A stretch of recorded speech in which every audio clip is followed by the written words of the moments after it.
എൻ്റെ അടുത്ത് ഒരു 23 വയസ്സുള്ള ഒരു ഇരുനിറമുള്ള വളരെ സുന്ദരിയായ ഒരു പെൺകുട്ടി ഒരിക്കൽ കൗൺസിലിങ്ങിന് വന്നപ്പോൾ പറഞ്ഞത് അവർക്ക് ഒരു പുരുഷ ലിംഗം കണ്ടു കഴിഞ്ഞാൽ അവർക്ക് ഛർദ്ദിക്കാൻ വരുമെന്നുള്ളത്.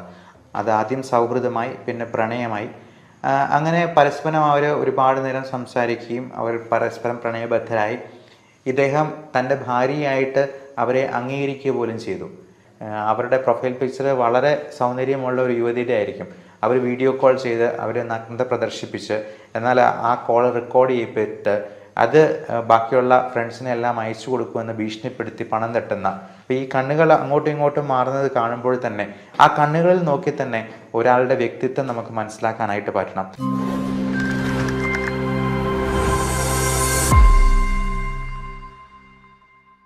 നമസ്കാരം, ഞാൻ doctor Bibin Jose, consultant pulmonologist and PhD scholar in neuro psychiatry. Honey trapping നമ്മൾ പലരിലും ഒന്ന് കേട്ട് മറന്നിട്ടുള്ള ഒരു ടേമാണ്. പല യുവജനങ്ങൾക്കും ഇതെന്താണെന്നറിയാം, എന്നാൽ പ്രായമായ പലർക്കും ഇതെന്താണെന്ന് പോലും അറിയില്ല. അതുപോലെ വൈഫ് സ്വാപ്പിംഗ് എന്ന് പറഞ്ഞാൽ എന്താണ്? അത് ഈയിടെ നമ്മുടെ മലയാള നാട്ടിൽ പോലും ഒരു വാർത്തയായത് ഞെട്ടിപ്പിച്ചൊരു സംഭവമായിരുന്നു. പങ്കാളികളെ പരസ്പരം വെച്ച് മാറുക, അതിനുവേണ്ടി പ്രത്യേകം ടെലിഗ്രാം ഗ്രൂപ്പുകളും വാട്സപ്പ് ഗ്രൂപ്പുകളും ഒക്കെ ഉണ്ടാക്കുക. നമ്മുടെ നാട്ടിലൊക്കെ ഇങ്ങനെയൊക്കെ സംഭവിക്കുമോ? നമ്മുടെ സംസ്കാരം ഇത്ര രീതിയിൽ മാറിപ്പോയോ എന്നൊക്കെ ഒരു പക്ഷേ നമ്മൾ ആലോചിച്ചു പോയേക്കാം. പലർക്കും തങ്ങളുടെ ജീവിതത്തിലുണ്ടാകുന്ന ദാമ്പത്യ പ്രശ്നങ്ങളും മാനസികമായിട്ടുള്ള പ്രശ്നങ്ങളും ഒന്നും ചർച്ച ചെയ്യാനായിട്ടുള്ളൊരു പ്ലാറ്റ്ഫോം ഇല്ല. ഡോക്ടർമാർക്കും രോഗികൾക്കും ഇതിനെക്കുറിച്ച് തുറന്ന് സംവദിക്കാനായിട്ട് മടിയാണ്, പേടിയാണ്, ചമ്മലാണ് എന്നൊക്കെ ഉള്ളതുകൊണ്ട് ഇതുപോലുള്ള ലൈംഗിക വൈകൃതങ്ങളും ഇതുമൂലമുണ്ടാകുന്ന പ്രശ്നങ്ങളും നമ്മുടെ സമൂഹത്തെ ആകെ ഗ്രസിച്ചു നിൽക്കുകയാണോ എന്ന് സംശയിച്ചു തോന്നും. ഞാൻ ഇപ്പോൾ ഷെയർ ചെയ്യാൻ ഉദ്ദേശിക്കുന്നത് ഒരു വളരെ റിച്ചായിട്ടുള്ള ഒരു ബിസിനസ്സുകാരനെ ഹണി ട്രാപ്പ് ചെയ്യ ഒരു കഥയാണ്. ഭാര്യ മരിച്ചുപോയ അദ്ദേഹത്തിന് ഏകദേശം 41 വയസ്സ് പ്രായമുണ്ട്. 2 മക്കളും ഉണ്ടായിരുന്നു. അപ്പോൾ ഗൾഫിൽ ജോലി ചെയ്തിരുന്ന സമയത്ത് അദ്ദേഹത്തിന് ഒരു ലേഡിയുടെ പക്കൽ നിന്നും വാട്സപ്പിൽ മെസ്സേജ് ആയിട്ട് വന്നു. എവിടുന്നോ വാട്സപ്പ് നമ്പർ കിട്ടി. അങ്ങനെ അതൊരു തുടക്കമായിരുന്നു. അത് ആദ്യം സൗഹൃദമായി, പിന്നെ പ്രണയമായി. അങ്ങനെ പരസ്പരം അവർ ഒരുപാട് നേരം സംസാരിക്കുകയും അവർ പരസ്പരം പ്രണയബദ്ധരായി. ഇദ്ദേഹം തൻ്റെ ഭാര്യയായിട്ട് അവരെ അംഗീകരിക്കുക പോലും ചെയ്തു. അങ്ങനെ ഇയാൾക്ക് കുറച്ച് പൈസ ഉണ്ടായിരുന്നത് എല്ലാം ഘട്ടം ഘട്ടമായിട്ട് അദ്ദേഹത്തിൻ്റെ സാലറിയിൽ ഒരു പങ്ക് പോലും ഈ സ്ത്രീക്ക് അയച്ചു കൊടുക്കുക പോലും ചെയ്തുകൊണ്ടിരുന്നു. എന്നാൽ കുറച്ച് നാൾ കഴിഞ്ഞപ്പോൾ ഇയാൾ ഞെട്ടലോടെ തിരിച്ചറിഞ്ഞു ഈ ഭാര്യ വിവാഹിതയും വേറെ 2 കുട്ടികളുടെ അമ്മയുമാണ് എന്നുള്ളത്. അപ്പോൾ അങ്ങനെ വന്നപ്പോഴത്തേക്കും ഇദ്ദേഹം വളരെ ഞെട്ടലോടെ തിരിച്ചറിഞ്ഞു തൻ്റെ പൈസ മുഴുവൻ നഷ്ടപ്പെട്ടതും. ഇയാൾ പിന്നെ വിളിച്ചിട്ടൊന്നും ഫോൺ എടുക്കുന്നില്ല, ഫോണിൽ കിട്ടുന്നില്ല. അങ്ങനെ അദ്ദേഹം വളരെ സാമ്പത്തികമായിട്ടും മാനസികമായിട്ടും തകർന്ന ഒരു അവസ്ഥയിലോട്ട് മാറിപ്പോവുകയും പിന്നീടാണ് ഇങ്ങനെ ഒരു കൗൺസിലിങ്ങിന് വേണ്ടി നമ്മുടെ സെൻറ്ററിലേക്ക് വരികയും ചെയ്തത്. അപ്പോൾ ഇങ്ങനെയുള്ള ഒരുപാട് കള്ളത്തരങ്ങൾ നമ്മുടെ സമൂഹത്തിൽ അരങ്ങേറുന്നുണ്ട് എന്നുള്ളത് നമ്മൾ മനസ്സിലാക്കിയിരിക്കുക. പലപ്പോഴും പല പേഴ്സണാലിറ്റി ഡിസോർഡേഴ്സും ഈ ആൾക്കാരെ പറ്റിക്കുക എന്ന് പറയുന്നത് തന്നെ ഇപ്പോൾ മറ്റൊരാളെ ദ്രോഹിച്ചുകൊണ്ട് സ്വയം പണം നേടിയെടുക്കുകയും അധികാരമുണ്ടാക്കുകയും അവർക്ക് എന്ത് തന്നെ പ്രശ്നമുണ്ടായെന്നാലും നമുക്കൊരു കൂസലുമില്ല എന്നുള്ള രീതിയിൽ ഒരു ലാക്ക് ഓഫ് എമ്പതിയോടുകൂടി പെരുമാറുന്നത് പോലും ഒരു പേഴ്സണാലിറ്റി ഡിസോർഡറാണ് എന്ന് നമുക്ക് പറയാം. അപ്പം ഇങ്ങനെയുള്ള നാർസിസിസ്റ്റ്, അതായത് സ്വന്തം കാര്യം നേടിയെടുക്കാൻ വേണ്ടി ഏത് രീതിയിൽ വേണമെങ്കിലും പ്രവർത്തിക്കാനായിട്ട് അവർക്ക് മടിയുണ്ടാവില്ല. അവർ ചിരിക്കുകയും കരയുകയും അഭിനയിക്കുകയും സ്നേഹം കാണിക്കുകയും കൊഞ്ചുകയും എല്ലാം ചെയ്തെന്ന് വരാം. പക്ഷേ ഇവരെ ഒരു തരത്തിലും നമുക്ക് വിശ്വാസത്തിലെടുക്കാൻ കഴിയില്ല എന്ന് ഇപ്പോൾ ഒരു ഘട്ടത്തിൽ നമ്മൾ തിരിച്ചറിയുമ്പോഴേക്കും അവർ തന്നെ പറയും, അത് പൊട്ടന്മാരെ അങ്ങനെ പറ്റിക്കും, ഞാനങ്ങനെ പറഞ്ഞു എന്ന് കരുതി നിങ്ങളെന്തിനെ എനിക്ക് പണം അയച്ചു തന്നത്, നിങ്ങൾ പൊട്ടനായിരുന്നു, അതുകൊണ്ട് നിങ്ങൾക്ക് നഷ്ടപ്പെട്ടു എന്ന് പറയും. അപ്പോൾ എന്നെ ഒന്ന് പറ്റിക്കണേ എന്ന് പറഞ്ഞുകൊണ്ട് നിങ്ങൾ നടന്നുകൊണ്ട് നിങ്ങളെ പറ്റിക്കും, ബുദ്ധിയുള്ളവർ അത് വിറ്റ് കാശാക്കും എന്നുള്ള രീതിയിൽ അതിനെ പോലും വളരെ ന്യായീകരിക്കുന്ന ഒരു അവസ്ഥ നമ്മൾ കാണാറുണ്ട് പലപ്പോഴും ഇങ്ങനെയുള്ള സൈക്കോളജി റിലേറ്റഡ് പ്രോബ്ലംസ് കൈകാര്യം ചെയ്യുമ്പോൾ. ഇപ്പോൾ മണി ചെയിൻ പോലുള്ള കാര്യങ്ങൾ, മോഷണം, കൊല, ക്വട്ടേഷൻ തുടങ്ങിയ പല കാര്യങ്ങളും നമ്മുടെ സമൂഹത്തിൽ കണ്ടുവരുന്നത് ഇതുപോലെ മറ്റൊരാളെക്കുറിച്ച് ഒരു കരുതലില്ലാത്ത, ഒരു ചിന്തയില്ലാത്ത, ഒരു പേഴ്സണാലിറ്റി ഡിസോർഡേഴ്സിന് ഉടമസ്ഥരായിട്ടുള്ള ആളുകൾ നടത്തുന്ന ഓരോ പ്രശ്നങ്ങൾ കൊണ്ടാണ്. നമുക്കറിയാം, ഈയിടെ തന്നെ ഒരു വൃദ്ധനായ 79 വയസ്സുള്ള ഒരു മനുഷ്യൻ അദ്ദേഹത്തിൻ്റെ മകനെയും കുടുംബത്തെയും 4 പേരെ ചുട്ടുകൊന്നത് ഈയിടെ വാർത്തയായിരുന്നു. അതുപോലെ തന്നെ ചേട്ടൻ അനിയനെ വെടിവെച്ച് കൊന്നതും, അനിയനെയും അമ്മാവനെയും വെടിവെച്ച് കൊന്നതും, അതുപോലെ ചെറിയൊരു പ്രശ്നത്തിന് പോലും തോക്ക് ചൂണ്ടുന്ന, നമ്മുടെ നാട്ടിലൊക്കെ ഇത്രയും തോക്കുകൾ പോലും ഉണ്ട് എന്നുള്ളത് നമ്മളിപ്പോഴായിരിക്കും ഈ വാർത്തയാ കാണുമ്പോഴായിരിക്കും മനസ്സിലാക്കുക. അതുപോലെ കത്തിക്കുത്തും കലാപങ്ങളും പലതരത്തിലുള്ള പ്രശ്നങ്ങളുമൊക്കെ നമ്മൾ നോക്കുമ്പോൾ തോന്നുക, കുടുംബത്തിൽ പോലും ഒരുപാട് പ്രശ്നങ്ങൾ. ഇതിപ്പോൾ ഒരു കൊലപാതകം നടക്കുമ്പോഴോ അല്ലെങ്കിൽ അടിയോ കുത്തുകേസോ ഒക്കെ ഉണ്ടാകുമ്പോഴാണ് അതൊരു വാർത്തയായി അത് നമ്മളിലേക്ക് എത്തുക, നമ്മൾ അറിയുന്നത് തന്നെ. എന്നാൽ അത് അറിയാതെ പോകുന്ന എത്രയോ പ്രശ്നങ്ങൾ 90% കുടുംബങ്ങളിലും ഇതുപോലുള്ള പല അസ്വാരസ്യങ്ങൾ നിമിത്തം പല പ്രശ്നങ്ങളുമുണ്ട് എന്നുള്ളത് നമുക്ക് മനസ്സിലാക്കാവുന്ന ഒരു കാര്യമാണ്. അപ്പോൾ ഇങ്ങനെയുള്ള നാർസിസ്റ്റിക് പേഴ്സണാലിറ്റിയോട് നമ്മൾ ഡീൽ ചെയ്യുമ്പോഴും വളരെയധികം ശ്രദ്ധിക്കണം. കാര്യം ഇങ്ങനെയുള്ളവർ ഈ ഹണി ട്രാപ്പിങ്ങിനൊക്കെ പലപ്പോഴും ഈ കോൾ റെക്കോർഡ് ചെയ്ത്, ഇപ്പോൾ വീഡിയോ കോൾ വഴി, ഇപ്പം വളരെ സുന്ദരിയായിട്ടുള്ള ഒരു പ്രൊഫൈലിൽ നിന്ന് അവരുടെ പ്രൊഫൈൽ പിക്ചർ വളരെ സൗന്ദര്യമുള്ള ഒരു യുവതിയുടെ ആയിരിക്കും, അവർ വീഡിയോ കോൾ ചെയ്ത് അവർ നഗ്നത പ്രദർശിപ്പിച്ച്, എന്നാൽ ആ കോൾ റെക്കോർഡ് ചെയ്യപ്പെട്ട് അത് ബാക്കിയുള്ള ഫ്രണ്ട്സിനെല്ലാം അയച്ചു കൊടുക്കുമെന്ന് ഭീഷണിപ്പെടുത്തി പണം തട്ടുന്ന, എന്നാൽ മറ്റു പല രീതിയിലും അക്കൗണ്ട് നമ്പർ കൊടുത്തിട്ട് എനിക്ക് വളരെ അത്യാവശ്യമായിട്ട് 5000 രൂപ വേണം, ഇന്ന നമ്പറിലോട്ട് അയച്ചു കൊടുക്കണമെന്ന് പറഞ്ഞ്, എൻ്റെ ഒരു സുഹൃത്തിനെ പോലും ഞാനാണെന്ന് പറഞ്ഞ് ഈയിടെ മെസ്സേജ് അയച്ച് ഒരു 5000 രൂപയോളം അദ്ദേഹത്തിൽ നിന്ന് തട്ടിയെടുക്കുകയുണ്ടായി. അപ്പോൾ ഇങ്ങനെയുള്ള കാര്യങ്ങളെല്ലാം ഈ പറയുന്ന പേഴ്സണാലിറ്റി ഡിസോർഡേഴ്സ് ഉള്ള വ്യക്തികൾ ഇങ്ങനെ തക്കം പാർത്തിരിക്കുന്നു എന്നുള്ളത് നമ്മൾ മനസ്സിലാക്കേണ്ട ഒരു പ്രധാനപ്പെട്ട സംഗതിയാണ്. അപ്പോൾ ഇങ്ങനെയുള്ള ആളുകൾക്ക് അവരൊരു ക്രൈം നടത്തിയെന്നാലും പിടിക്കപ്പെടില്ല എന്നുള്ളൊരു കോൺഫിഡൻസ് ആയിരിക്കാം, അല്ലെങ്കിൽ അവർ വളരെ ബുദ്ധിമാനാണ്. ഇപ്പം പലപ്പോഴും ഈ കൊട്ടേഷനൊക്കെ കൊടുത്തിട്ടുള്ള ആൾക്കാർ, ഞാനൊരു ക്രൈം നടത്തിയെന്നാൽ അത് ഒരു പോലീസിനും കണ്ടുപിടിക്കാൻ പറ്റില്ല എന്ന് വീരവാദം മുഴക്കുന്ന ഒരു രീതിയിലേക്ക് കാര്യങ്ങൾ മാറി മറിയുന്നത് നമുക്ക് തന്നെ കാണാവുന്നതാണ്. അപ്പോൾ ഇങ്ങനെയുള്ള മാക്കിവെലിനിസം എന്നാണ് അതിനെ പറയുക.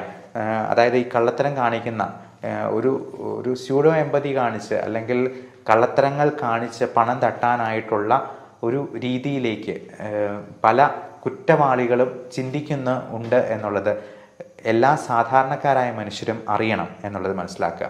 അപ്പോൾ ഇങ്ങനെയുള്ള ആളുകളൊക്കെ അവർക്കെതിരെ തെളിവുകൾ ഉണ്ടാകാതിരിക്കാൻ വളരെ ഹൈപ്പർ വിജിലൻ്റ് ആയിരിക്കും. ഇപ്പം നമുക്കൊരു വ്യക്തിയെ കാണുമ്പോൾ അവരുടെ കണ്ണുകൾ ചിലപ്പോൾ നമ്മളോട് സംസാരിച്ചെന്ന് വരാം.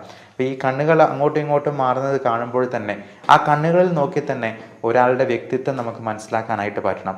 ബാക്കിയുള്ളവൻ എന്ത് ചെയ്യുമെന്ന് നോക്കിക്കൊണ്ടായിരിക്കാം ഈ കണ്ണുകൾ പരക്കം പായുന്നത്. അപ്പോൾ ഈ കണ്ണ് പോകുന്ന പോക്ക് പോലും ഇതിൽ നമ്മൾ പ്രത്യേകമായിട്ട് നോട്ട് ചെയ്യേണ്ടതുണ്ട്. ഒരാളുടെ പേഴ്സണാലിറ്റി അസസ്മെൻറ്റിൽ നമ്മൾ മനസ്സിലാക്കേണ്ടതുണ്ട് എന്ന് പ്രത്യേകം ഓർക്കുക. ഇങ്ങനെയുള്ള പ്രശ്നങ്ങൾ ഉണ്ടാവുമ്പോൾ ഇപ്പോൾ പലപ്പോഴും ഈ പേഴ്സണാലിറ്റി ഡിസോർഡേഴ്സ് ഉള്ള ആളുകൾ അത് മറച്ചു വെച്ച് കല്യാണം കഴിക്കാറുണ്ട്. സൈക്കോളജിക്കൽ ഇഷ്യൂസ് ഉള്ളവർ, ബൈപ്പോളാർ മൂഡ് ഡിസോർഡർ ഉള്ളവർക്ക്, അല്ലെങ്കിൽ ഡിപ്രഷൻ, ആങ്സൈറ്റി അങ്ങനത്തെ പ്രശ്നങ്ങളുള്ളവർ, സൂയിസൈഡ് അറ്റംപ്റ്റ്സ് നടത്തിയിട്ടുള്ളവർ, ഇതൊന്നും പുറത്ത് പറയാതെ പങ്കാളിയോട് പോലും ഒന്ന് സൂചിപ്പിക്കാതെ വിവാഹത്തിൽ ഏർപ്പെടുകയും പിന്നീട് ദാമ്പത്യ പ്രശ്നങ്ങളായിട്ട് നമ്മുടെ അടുത്ത് വരുന്നവരുമുണ്ട്. അപ്പോൾ അങ്ങനെയുള്ളവർ ഡോക്ടറിനെ കാണാൻ വരുമ്പോഴും നമുക്ക് ഒരു സർട്ടിഫിക്കറ്റ് കൊടുക്കാനൊക്കെ പലപ്പോഴും പേടിയാണ്.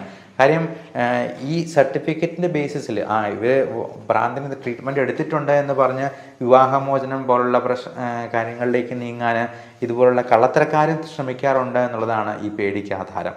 അപ്പോൾ ഇങ്ങനെയുള്ള കാര്യങ്ങളിലൊക്കെ നമ്മൾ ഒരു രജിസ്റ്റേർഡ് മെഡിക്കൽ പ്രാക്ടീഷണറിൻ്റെ കൺസൾട്ടേഷൻ, അവരുടെ അഡ്വൈസ് സ്വീകരിക്കണം എന്നുള്ളതിൻ്റെ ഇമ്പോർട്ടൻസ് ഈ മെഡിക്കോ ലീഗൽ കേസുകളിലും വളരെ പ്രധാനമാണ്. പലപ്പോഴും ഒരു ഡോക്ടറിനെ കൺസൾട്ടേഷൻ തേടിയിട്ടുണ്ടെന്നുണ്ടെങ്കിൽ അദ്ദേഹത്തിന് കൃത്യമായിട്ടുള്ള ഇവാലുവേഷൻ നടത്താൻ പറ്റിയിട്ടുണ്ട് എന്നുള്ളത് കൊണ്ട് തന്നെ അതൊരു തെളിവായി, ഒരു ഡോക്യുമെൻ്റായിട്ട് അവിടെ അവശേഷിക്കും. അത് നമുക്ക് വേണ്ടി സംസാരിക്കും എന്നുള്ളത് മനസ്സിലാക്കുക. അതേപോലെ തന്നെ പലതരത്തിലുള്ള ഞരമ്പ് രോഗങ്ങളും, OCD, ഒബ്സസീവ് കമ്പൾസീവ് ഡിസോർഡർ എന്ന് പറയുന്നത് ചിലപ്പോൾ ഈ സെക്ഷൽ ഇൻ്റർകോഴ്സിൽ ഒരു അറപ്പായിട്ട് മാറിയെന്നാൽ ഈ സെക്സിനോടൊരു വെറുപ്പായിട്ട് തോന്നാനായിട്ടുള്ള സാധ്യതയുണ്ട്. എൻ്റെ അടുത്ത് ഒരു 23 വയസ്സുള്ള ഒരു ഇരുനിറമുള്ള വളരെ സുന്ദരിയായ ഒരു പെൺകുട്ടി ഒരിക്കൽ കൗൺസിലിങ്ങിന് വന്നപ്പോൾ പറഞ്ഞത്, അവർക്ക് ഒരു കറുപ്പ് നിറമുള്ള ഒരു പുരുഷ ലിംഗം കണ്ടു കഴിഞ്ഞാൽ അവർക്ക് ഛർദ്ദിക്കാൻ വരുമെന്നുള്ളത്. അതുകൊണ്ട് തന്നെ അവരുടെ ദാമ്പത്യ ജീവിതത്തിൽ വളരെയധികം പ്രശ്നങ്ങൾ ഉണ്ടാകുകയും അതുകൊണ്ടാണ് ഇവർ കൗൺസിലിങ്ങിന് വരികയും ചെയ്തത്. ഇതേപോലെ തന്നെ ഒരു പെൺകുട്ടി സ്കൂളിൽ നിന്ന് സ്കൂൾ കഴിഞ്ഞിട്ട് പോകുന്ന വഴിക്ക് ഒരു ലൈംഗിക വൈകൃതമുള്ള ഒരു മനുഷ്യൻ എക്സിബിഷനിസം അവരുടെ പുരുഷ അവയവം പ്രദർശിപ്പിച്ച് നിന്നതിൽ പിന്നെ അതിനോട് വളരെ അവേഷം തോന്നുകയും പിന്നെ പഠിക്കാൻ പോകുന്നില്ല എന്ന് പറഞ്ഞ് അതിന് ഒരു സൊല്യൂഷൻ തേടി നമ്മുടെ അടുത്ത് വരികയും ഉണ്ടായ ഒരു സാഹചര്യമുണ്ടായി. അപ്പം പലപ്പോഴും ഇത് കുട്ടികൾ അവരുടെ അച്ഛനമ്മമാരോട് പോലും തുറന്നു പറയാത്ത ഒരു രീതിയിൽ അത് മാറുമ്പോഴേക്കും അതിന് കൃത്യമായിട്ടുള്ളൊരു ഇവാലുവേഷൻ നടത്തി അതിന് വേണ്ട ട്രീറ്റ്മെൻറ്റ് കൈക്കൊള്ളാനായിട്ട് അച്ഛനമ്മമാരും പ്രത്യേകം ശ്രദ്ധിക്കണം.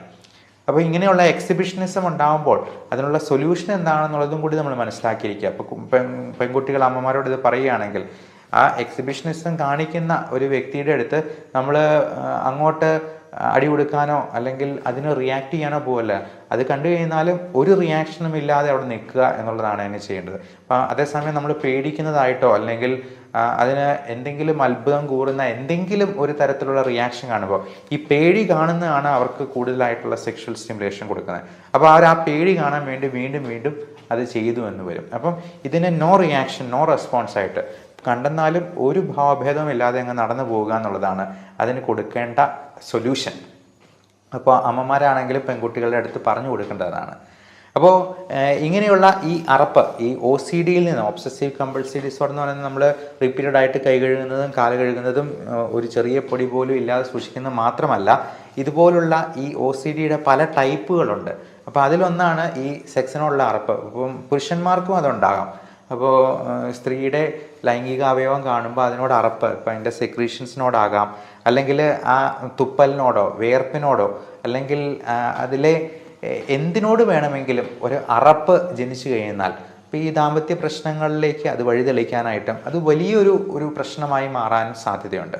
അപ്പോൾ ഇങ്ങനെയുള്ള കാര്യങ്ങളൊക്കെ തുറന്ന് സംസാരിക്കാനായിട്ട് രോഗികളും ഡോക്ടർമാരും തയ്യാറാവണം എന്നുള്ളതാണ് ഇതിൽ പ്രത്യേകം ഓർമ്മിപ്പിക്കാനായിട്ടുള്ളത്. അപ്പോൾ ഇതിന് ഒരു ട്രെയിൻഡ് സൈക്കോളജിസ്റ്റിനെ തന്നെ കണ്ട് അതിന് വേണ്ട മാർഗനിർദ്ദേശങ്ങൾ സ്വീകരിക്കാനായിട്ട് പ്രത്യേകം ശ്രദ്ധിക്കുക. ഇതുപോലുള്ള പ്രശ്നങ്ങളുള്ളപ്പോൾ അപ്പോൾ നമ്മളിത് മറച്ചു പിടിച്ചിട്ട് ഒരു വിവാഹത്തിലേക്ക് ആ പെൺകുട്ടിയോ അല്ലെങ്കിൽ ആൺകുട്ടിയോ ആണെങ്കിലും നമ്മൾ തള്ളിവിടുന്നതിന് പകരം അതിനെ കൃത്യമായി അഡ്രസ്സ് ചെയ്ത്, അതായത് പരസ്പരം തുറന്ന് സംസാരിച്ച് മാത്രം വിവാഹ ജീവിതത്തിലേക്ക് പോകാനായിട്ട് പ്രത്യേകം ശ്രദ്ധിക്കുക. അല്ലെന്നുണ്ടെങ്കിൽ പലപ്പോഴും ഇങ്ങനെയുള്ള ലൈംഗിക വൈകൃതങ്ങളും മാനസിക പ്രശ്നങ്ങളും ഒക്കെ ഒളിപ്പിച്ച് വെച്ച് വിവാഹ ജീവിതത്തിലേക്ക് കടക്കുമ്പോൾ അത് ഒരു തികഞ്ഞ പരാജയമാവുകയും പലപ്പോഴും പെൺകുട്ടികളെ ഒഴിവാക്കാനായിട്ട് കല്യാണം കഴിച്ച് അയക്കുന്ന ഒരു രീതി പോലും കാണാറുണ്ട്. അത് കഴിഞ്ഞ് പിന്നെ ഫോം വിളിച്ചു കഴിഞ്ഞാൽ അവരുടെ വീട്ടുകാരെ എടുക്കുക പോലും ഇല്ലാത്ത ഒരവസ്ഥയിലേക്ക് മാറിപ്പോകാറുണ്ട്. അപ്പം പലപ്പോഴും അന്വേഷിച്ച് കഴിയുമ്പോഴായിരിക്കും അവരുടെ ബന്ധുക്കൾക്കും ഇതുപോലുള്ള മാനസിക പ്രശ്നം ഉണ്ടായിരുന്നു. പലപ്പോഴും ഈ പെൺകുട്ടി തന്നെ സൂയിസൈഡ് അറ്റംപ്റ്റ്സ് നടത്തിയിട്ടുണ്ടെന്നുള്ളതും ഒക്കെ മനസ്സിലാക്കുക. അപ്പോൾ ഈ സൂയിസൈഡ് ചെയ്യും എന്ന് പറയുന്നവർ അത് ചെയ്യാനായിട്ടുള്ള സാധ്യതയും ഏറെയാണ്. എന്നാൽ ബൈപ്പോളാർ ഡിസോർഡർ ഉള്ള ചില ആൾക്കാരെ പേടിപ്പിക്കാനായിട്ട് അല്ലെങ്കിൽ പേഴ്സണാലിറ്റി ഡിസോർഡറുള്ള ബോർഡർ ലൈൻ പേഴ്സണാലിറ്റി ഡിസോർഡറുള്ള ആളുകൾ ചുമ്മാ പേടിപ്പിക്കാൻ വേണ്ടി ഇങ്ങനെ കാണിക്കുന്നതും കണ്ടുവരാറുണ്ട്. അപ്പം ഇത് രണ്ട് തരത്തിലുമുണ്ട്. അപ്പോൾ ഇങ്ങനെയുള്ള പ്രശ്നങ്ങളെ ഏറ്റവും പെട്ടെന്ന് തന്നെ കണ്ടെത്തി തിരിച്ചറിഞ്ഞ് അത് മനസ്സിലാക്കി അതിന് വേണ്ട ട്രീറ്റ്മെൻറ്റ് കൊടുക്കാനായിട്ട് പ്രത്യേകമായിട്ട് ശ്രദ്ധിക്കുക. അപ്പോൾ ഇങ്ങനെയുള്ള കാര്യങ്ങളെപ്പറ്റി എന്തെങ്കിലും സംശയങ്ങളുണ്ടെങ്കിൽ നിങ്ങൾക്ക് ഈ മുകളിൽ കാണുന്ന നമ്പറിൽ കോൺടാക്റ്റ് ചെയ്യുകയോ വാട്സപ്പ് ചെയ്യുകയോ ചെയ്യാവുന്നതാണ്. എന്തെങ്കിലും തരത്തിലുള്ള പ്രശ്നങ്ങളുണ്ടെങ്കിൽ അതിന് ഒരു സൂയിസൈഡോ അല്ലെങ്കിൽ എന്തെങ്കിലും ഒളിച്ചോട്ടമോ അല്ല, ഇതിന് കൃത്യമായിട്ടുള്ള സൊല്യൂഷൻ ഉണ്ട് എന്നുള്ളത് ഉറച്ച് വിശ്വസിച്ച് അതിന് വേണ്ട ട്രീറ്റ്മെൻറ്റ് കൈക്കൊള്ളാനായിട്ട് പ്രത്യേകം ശ്രദ്ധിക്കുക. എല്ലാവർക്കും നല്ല മാനസിക ശാരീരിക ആരോഗ്യം ആശംസിക്കുന്നു. നന്ദി, നമസ്കാരം.